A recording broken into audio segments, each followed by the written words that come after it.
చూపిస్తాను. మా నాన్న చూపిస్తాను ఒకసారి చెప్తాను గాయస్. ఇదే మా పునీత్ గారు. ఇదిగోడి స్నానం అయిపోయింది.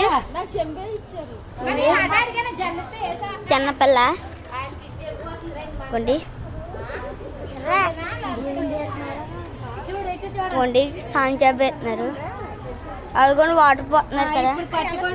ఇప్పుడే ట్యాంక్ లో నుంచి వాటర్ నింపాం. పునీత్ గారు ఇదిగోండి కింద సాంగ్స్ పెట్టారు కదా. ఆ సాంగ్స్ ఇదిగోండి క్లాస్ వాళ్ళ ఫ్రెండ్స్. ఇదిగోండి లాస్ట్ లక్ష్మి కొడతామా